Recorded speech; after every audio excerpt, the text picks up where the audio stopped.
Bichu roobni hamaan gaafa roobu bakakkaaf keessaan dhabu taliilli burqaa dhugaas buqqaa dharaan hin cabu silaa akkuma beekamu obboleessi dhugaa haqaati Finfinneen jaallattee jibbitee magaalaa guddoo Oromiyaati Itoophiyaa kan ijaare ilma abbaa fiixaa ta'u noobeelii nageenyaa mootee fiixii addunyaa ba'u umurii xiqqaa kanaan adiif fakkeenya ta'u anatu ragaasii baawwamtuu qixa keen ga'u garba maaltitti sakaa isa galaana caalu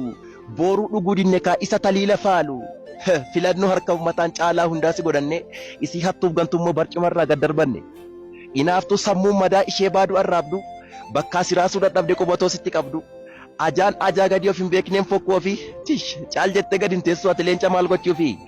leenca maal gochuuf ree kan haqummaa barsiise kan sirna bulchiinsaa yoo addunyaatti agarsiise waa meeqa keessa bayas geesseete gantuu akka keeyyeessa saamee takkaan taaneem hattu waggaa meeqa barattoota masaa keessa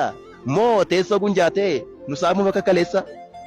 ajandaan inni ka'eef mata dureen guddaan isaa biyya nagaa gochuu fi kaayyuuf karoorisa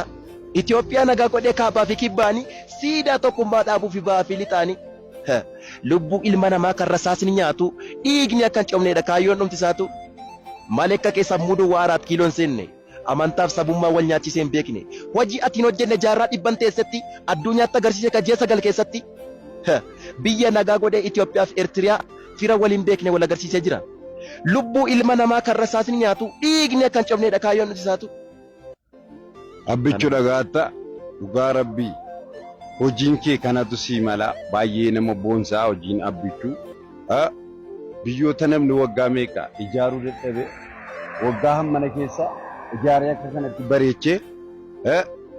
shillimaata amma kuni dhugaa rabbii baay'ee tokkoon akka mataa kiyyaatti si galateeffadha abbichu baay'een si jaalladha baga ilma Oromoo taate bakka